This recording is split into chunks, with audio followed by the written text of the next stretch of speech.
घनघोर बरसात में सुजीत अपनी पुरानी बैलगाड़ी लेकर मेले से लौट रहा था।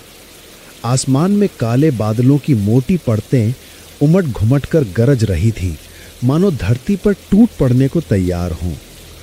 बिजली की चमक जब जब आसमान को चीरती, पूरा जंगल पल भर के लिए सफेद उजाले में नहा उठता और फिर अगले ही क्षण और भी भयावना अंधकार में डूब जाता।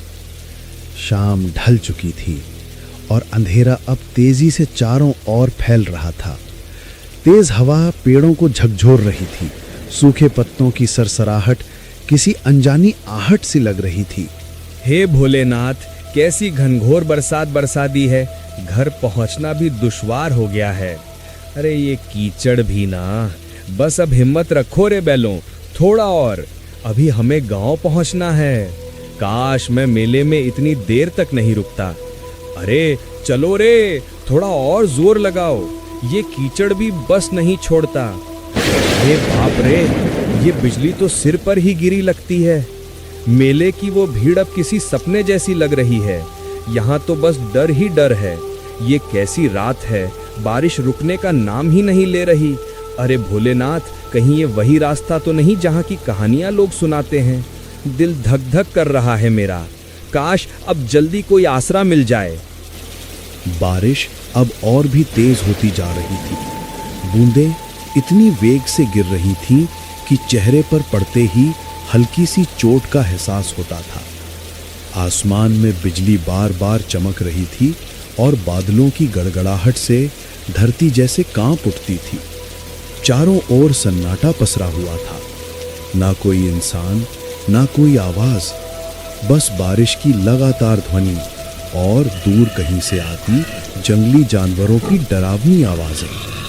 सुजीत का दिल जोर जोर से धड़कने लगा। उसने इस रास्ते के बारे में कई डरावनी कहानियां सुनी थीं। तभी अचानक उसे दूर कहीं से मंदिर की घंटी की आवाज सुनाई दी। अजीब बात यह थी कि वो आवाज बारिश के शोर के बीच भी साफ और गूंजती हुई सुनाई दे रही थी। सुजीत ने ध्यान से सुना।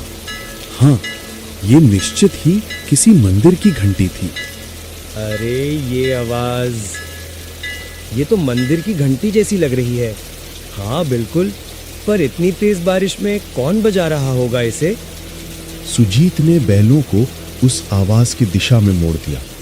कुछ दूरी तय करने के बाद उसे घने पेड़ों के बीच एक बहुत ही पुराना शिव मंदिर दिखाई दिया। मंदिर पत्थरों से बना था और देखने में काफी जर्जर व प्राचीन लग रहा था। पर अजीब बात यह थी कि उसके भीतर से हल्की सी रोशनी झिलमिला रही थी। सुजीत ने अपनी बैलगाड़ी मंदिर के पास रोकी और उत्सुकता व डर के मिले जुले भाव के साथ जल्दी से मंदिर के अंदर चला गया। मंदिर बाहर से जितना पुराना लग रहा था, अंदर उतना ही स्वच्छ और शांत था। शिवलिंग के सामने अगरबत्तियां जल रही थीं और चारों ओर दूध और चंदन की हल्की सी खुशबू फैली हुई थी। ऐसा लग रहा था जैसे किसी ने अभी अभी पूजा की हो, मगर वहां कोई दिखाई नहीं दे रहा था। कोई है यहाँ? कृपया बाहर आइए, मैं रास्ता भटक गया हूँ। बारिश बहुत तेज हो रही है। रास्ता कीचड़ में डूब गया है। बैल भी थक गए हैं। अगर थोड़ी देर यहीं रुक जाऊं तो कोई आपत्ति तो नहीं? अजीब है, मंदिर में रोशनी जल रही है, अगरबत्तियां भी सुलगी हैं, फिर कोई दिख क्यों नहीं रहा? कुछ देर बाद मंदिर के पिछले वाले कमरे से एक वृद्धा साधु प्रकट हुए, जिन्होंने गेरुए वस्त्र धारण कर रखे थे। उनकी आंखों में गहरी शांति थी, पर चेहरे पर किसी गहरी चिंता की छाया साफ झलक रही थी। कौन हो तुम बेटा? इस तूफानी रात में यहाँ कैसे आ पहुंचे? महाराज, मैं पास के गांव से लौट रहा था। मेला देर तक चला गया, इसलिए देर हो गई। रास्ते में इतनी भयंकर बारिश शुरू हो गई कि कुछ सूझा ही नहीं। तभी मंदिर की घंटी की आवाज सुनी और यहाँ चला आया। वे कुछ क्षणों तक सुजीत को निहारते रहे, मौन और स्थिर। फिर धीरे धीरे शांत स्वर में बोले, इस समय जंगल में रुकना उचित नहीं है। ये जगह दिन में भले शांत लगे, पर रात में इसका रूप बदल जाता है। हर आवाज का यहाँ कोई ना कोई अर्थ होता है और हर सन्नाटे में कोई छिपा हुआ स्वर। बेटा, अगर तुमने बाहर की घंटी सुनी है तो जान लो, वो हर किसी को नहीं बुलाती। मगर महाराज, आप कह रहे हैं कि वो घंटी हर किसी को नहीं बुलाती, इसका क्या मतलब है? साधु ने एक गहरी सांस ली। उनकी आंखों की शांति अब गंभीरता में बदल गई। कुछ पल तक वे मौन रहकर सुजीत को ध्यान से देखते रहे, मानो उसके भीतर कुछ खोज रहे हों। फिर धीरे से बोले, बेटा, आज की रात यहीं मंदिर में रुक जाना। बाहर तूफान अभी थमने वाला नहीं है, मगर मेरी बात ध्यान से सुन। आधी रात के बाद अगर कोई आवाज सुनाई दे, चाहे कोई पुकारे, रोए या तुम्हारा नाम ले, किसी भी हालत में इस मंदिर की सीमा के बाहर मत जाना। याद रखना, हर आवाज इंसान की नहीं होती। सुजीत को साधु की बात कुछ अजीब जरूर लगी, पर उनके चेहरे पर झलकती गंभीरता देखकर साफ महसूस हो रहा था कि वे मजाक नहीं कर रहे थे। जी महाराज, मैं आपकी बात का ध्यान रखूंगा। चाहे कैसी भी आवाज क्यों न सुनाई दे, मैं मंदिर के बाहर कदम नहीं रखूंगा। उसने मन ही मन सोचा कि शायद रात में यहाँ जंगली जानवर आ जाते होंगे, इसलिए साधु महाराज उसे डराकर सावधान करना चाह रहे हैं। साधु ने उसे पास के एक कोने में बैठने के लिए कहा। फिर वे अंदर चले गए और थोड़ी देर में एक थाली में कुछ ताजे फल लेकर लौटे। लो बेटा, ये कुछ ताजे फल खा लो। रास्ता लंबा था, शरीर को आराम और भोजन दोनों की जरूरत है। बाहर तूफान है, इसलिए आज यहीं ठहर जाओ। भगवान शिव की शरण में हो, चिंता मत करो, सब ठीक रहेगा। सुजीत ने शांति से फल खाए और पानी पिया। साधु महाराज ने उसे एक पुरानी चटाई और कंबल दिया ताकि वो आराम कर सके। सुजीत ने श्रद्धा से भगवान शिव को प्रणाम किया और मंदिर के कोने में जाकर लेट गया। थकान के मारे उसकी आंखें धीरे धीरे बंद होने लगी। बाहर रात अब और गहरी हो चली थी। बारिश अब भी जोरों पर थी और हवाएं मंदिर की दीवारों से टकराकर सनसनाती हुई गुजर रही थी। सुजीत नींद में जाने ही वाला था कि अचानक उसे एक अजीब सी आवाज सुनाई दी। पहले तो वो बहुत धीमी थी, पर कुछ ही पलों में वो आवाज धीरे धीरे तेज होती चली गई। सुजीत बेटा, बाहर आ जा। देख, मैं यहाँ हूँ। डर मत, मैं तेरी माँ हूँ। तू इतनी देर से लौटा नहीं, मैं तुझे ढूंढती ढूंढती यहाँ तक आ गई। बेटा, बस एक बार बाहर आ जा। देख, तेरी माँ तुझे बुला रही है। मेरे पास आ जा सुजीत। तू मुझे पहचानता है ना? मेरी आवाज सुन बेटा, मैं तुझसे मिलने आई हूँ। सुजीत, मेरी बात सुनो बेटा, मैं बड़ी मुसीबत में हूँ।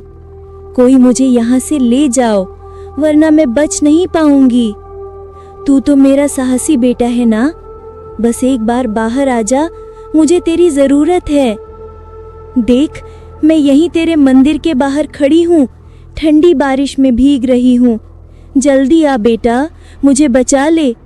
सुजीत की आंखें अचानक खुल गईं। वो चौंक कर उठ बैठा। उसके चारों ओर सन्नाटा पसरा था, पर वो आवाज अब और स्पष्ट सुनाई दे रही थी। अजीब बात यह थी कि वो आवाज किसी और की नहीं, बल्कि उसकी अपने मां की आवाज जैसी लग रही थी। ये आवाज माँ की लग रही है, लेकिन माँ यहाँ कैसे हो सकती है? नहीं, ये सच नहीं हो सकता। वो तो गांव में थी, पर अगर सच में वो हैं, तो मैं कैसे अंदर बैठा रहूं? हे शिव शंकर, अब मैं क्या करूं? बाहर जाऊं या नहीं? सुजीत का दिल जोर जोर से धड़कने लगा, मानो उसकी छाती से बाहर निकल आएगा। डर और जिज्ञासा दोनों उसके मन में एक साथ उमड़ने लगे। सुजीत उठ खड़ा हुआ और धीरे धीरे मंदिर के दरवाजे की ओर बढ़ने लगा। उसका हाथ दरवाजे की ओर बढ़ रहा था, जबकि मन भीतर से कह रहा था, शायद बाहर अगर माँ है और अगर सच में उन्हें एक मदद चाहिए तो मैं कैसे न जाऊं।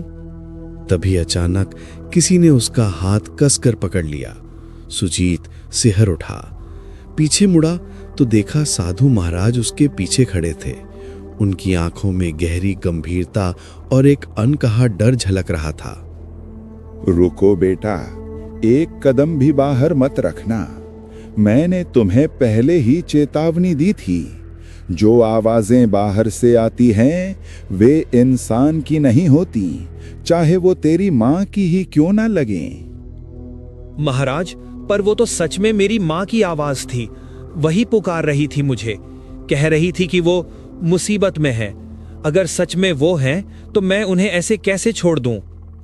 वो तेरी नहीं है, ये छाया तुम्हारे मन को पढ़ लेती है बेटा। ये उसी की आवाज निकालती है जिसके लिए तेरे दिल में सबसे गहरा प्रेम हो। ये जानती है कि तेरे मन में अपनी माँ के लिए कितना स्नेह है, इसलिए उसी का रूप धारण करके तुझे बुला रही है। कई यात्री इसके इस छल में फंस चुके हैं और फिर कभी लौटे नहीं। सुजीत बेटा, तो मुझे क्यों नहीं सुन रहा? सिसकियों की आवाज हवा में घुलती है। मैं बहुत दर्द में हूं। तेरी माँ हूं मैं। देख, मैं यहीं बाहर हूं, बारिश में भीग रही हूं। रोने की धीमी टूटी हुई आवाज सुनाई देती है। मुझे अकेला मत छोड़ बेटा, बस एक बार बाहर आ जा। अगर तू नहीं आया तो मैं बच नहीं पाऊंगी। साधु महाराज, छोड़ दीजिए मुझे। वो मेरी माँ है, उनकी आवाज मैं पहचानता हूँ। आप समझ नहीं रहे, वो मुसीबत में हैं। मुझे उनकी मदद करनी ही होगी। कृपया जाने दीजिए, मैं उन्हें ऐसे नहीं छोड़ सकता। वो मुझे पुकार रही हैं। याद रखना, अगर तू बाहर गया तो तेरा नाम भी उनमें शामिल हो जाएगा। साधु ने झटके से सुजीत को वापस अंदर खींच लिया और जमीन पर बिठा दिया। फिर वे सीधे शिवलिंग के सामने जाकर पद्मासन में बैठ गए और ऊंचे स्वर में मंत्र जपने लगे। ओम नमः शिवाय, ओम त्र्यंबकम यजामहे सुगंधिम पुष्टिवर्धनम, ओम नमः काल भैरवाय, ओम हु जू सह रुद्राय नमः, हर हर महादेव, रक्षामि रक्षामि महाकाल देव। पंडित, तुम कितना भी मंत्र जप कर लो, मुझे नहीं रोक पाओगे। मैं फिर आऊंगी, बार बार आऊंगी। जब जब कोई इस मंदिर में कदम रखेगा मैं उसे पुकारूंगी। तुम मुझे बांध नहीं सकते। मेरी छाया हर दिशा में फैली है, हर हवा में मेरा नाम गूंजता है। ओम नमः शिवाय। उनके मंत्रों की गूंज पूरे मंदिर में फैल रही। ओम नमः काल भैरवाय। धीरे धीरे बाहर की आवाज बढ़ने लगी, हर हर, मगर पूरी तरह से थमी नहीं। रक्षामि रक्षामि। साधु ने मंत्र जाप जारी रखा। उनके माथे पर पसीने की बूंदें चमकने लगी थीं और पूरा मंदिर एक अजीब रहस्यमयी ऊर्जा से भर गया। सुजीत डर के मारे कांप रहा था। उसका दिल तेजी से धड़क रहा था। अब डर मत करना बेटा, वो शक्ति अब लौट गई है। इस मंदिर की रक्षा स्वयं भोलेनाथ करते हैं। तुम अब निश्चिंत होकर सो जाओ, मैं यहीं बैठा रहूंगा। कुछ देर बाद बाहर की सारी आवाजें एकदम थम गई। अब बस बारिश की लगातार गिरती बूंदों की आवाज रह गई थी। सुजीत कांपते हुए वापस अपनी चटाई पर लेट गया, मगर उसकी आंखों में नींद कहां थी। वो पूरी रात जागता रहा। जब सुबह की पहली किरण मंदिर के अंदर पहुंची तो सुजीत धीरे धीरे उठा और बाहर निकल आया। बारिश अब थम चुकी थी, लेकिन मंदिर के चारों ओर जमीन पर अजीब से पैरों के निशान बने हुए थे, जैसे कोई अनजानी चीज रात भर मंदिर के इर्द गिर्द घूमती रही हो। तभी साधु महाराज अपनी कुटिया से बाहर आए। उन्होंने चारों ओर देखा और गहरी सांस ली, मानो किसी लंबे संघर्ष के बाद राहत मिली हो। देख रहे हो बेटा, ये निशान, ये उसी छाया के हैं जो पूरी रात मंदिर के चारों ओर मंडराती रही। वो कोशिश कर रही थी कि तुम्हें बाहर खींच ले जाए, तुम्हारे मन के प्रेम का इस्तेमाल करके तुम्हें अपने जाल में फंसाए। पर भगवान शिव की कृपा से वो इस मंदिर की सीमा पार नहीं कर सकी। ये रेखाएं उसकी असफलता की निशानी है। वो अब भी मुक्ति नहीं पा सकी, इसलिए हर तूफानी रात में लौटती है किसी नए मन को बहकाने। महाराज, ये छाया आखिर कौन है? क्यों हर रात यहाँ आती है और क्यों मुझे अपनी माँ की आवाज में बुला रही थी? इसका क्या रहस्य है? इसकी पिछली कहानी क्या है? बेटा, ये छाया कोई साधारण आत्मा नहीं है। कभी ये भी एक इंसान थी, एक औरत जो अपने पति की मौत के बाद पागलपन की हद तक टूट गई थी। कहा जाता है कि वो अपने दुख में इतनी डूब गई कि उसे जीते जी शांति नहीं मिली। एक तूफानी रात में उसने इसी जंगल में अपनी जान दे दी। तभी से उसकी आत्मा इस जगह से बंध गई। वो अब भी अपने अकेलेपन और दर्द से मुक्त नहीं हो पाई है। वो अपने दर्द में सबको शामिल कर लेना चाहती है। वो जानती है कि इंसान का सबसे बड़ा प्रेम किससे होता है? अपनेपन से, अपनी माँ से, अपने बच्चों से। इसीलिए वो उसी आवाज में पुकारती है ताकि जो सुन ले वो खुद को रोक ना सके। कई यात्री उस केस छलावे में फंस चुके हैं और फिर कभी लौटे नहीं। वही सब उसकी छाया में समा गए, उसी के दुख का हिस्सा बन गए। बेटा, अगर मैं तुम्हें रोका ना होता तो सुबह तक यहां तुम्हारे पैरों के भी निशान नहीं मिलते और तुम्हारे बैल वहीं के वहीं खड़े रह जाते। सुजीत के रोंगटे खड़े हो गए। सुजीत ने कांपते हाथों से साधु के चरण छुए। साधु महाराज, अगर आप मुझे नहीं रोकते तो पता नहीं मेरा क्या होता। साधु महाराज, आपने मेरी जान बचाई है। अगर आप ना होते तो आज मैं जिंदा नहीं होता। मैं आपका आजीवन ऋणी रहूंगा, इसे मैं कभी नहीं भूलूंगा। बेटा, मुझे नहीं, भगवान शिव को कहना। उन्हीं की कृपा से तुम आज सुरक्षित हो। याद रखना, उस छाया से बचने का एक ही उपाय है, श्रद्धा और विश्वास। ये दोनों कभी मत भूलना। सुजीत ने भगवान शंकर की मूर्ति के पास जाकर श्रद्धा से प्रणाम किया।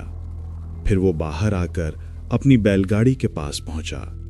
दोनों बैल सुरक्षित खड़े थे, जैसे रात की भयानक घटनाओं से अनजान हो। उसने बैलगाड़ी तैयार की, साधु महाराज को अंतिम प्रणाम किया और वहां से रवाना हो गया। रास्ते भर उसका मन उसी रात की घटनाओं में उलझा रहा। वो आवाज कितनी सच्ची, कितनी जीवंत लग रही थी। उसे एहसास हो रहा था कि अगर साधु महाराज ना होते तो शायद आज वो जिंदा ना होता। सुबह की सुनहरी धूप अब पेड़ों की पत्तियों पर चमक रही थी। दोपहर तक सुजीत अपने गांव पहुंच गया। घर पहुंचते ही उसकी नजर अपनी मां पर पड़ी। वो आंगन में बैठी अपने छोटे बेटे से हंसते हुए बातें कर रही थी। मां को कुछ नहीं हुआ था, वो बिल्कुल सुरक्षित थी। अरे, ये क्या हाल बना रखा है तूने सुजीत? कांप क्यों रहा है बेटा? कहीं रास्ते में कुछ हुआ क्या? बोल ना पगले, तू ठीक तो है ना? माँ, मैं बहुत डर गया था। रात भर तुम्हारी आवाज सुनाई देती रही, इतनी सच्ची, इतनी करीब, जैसे तुम मुझे बुला रही हो। मैंने सोचा तुम किसी मुसीबत में हो। अगर साधु महाराज मुझे ना रोकते तो शायद मैं आज तुम्हारे सामने ना होता। सुजीत ने अपनी मां को रात की सारी घटना बताई। उसकी बात सुनकर मां की आंखों में डर और हैरानी दोनों झलकने लगे। धीरे धीरे ये खबर पूरे गांव में फैल गई। सबको मालूम हो गया कि उस जंगल में रात के समय कुछ अनहोनी घटती है।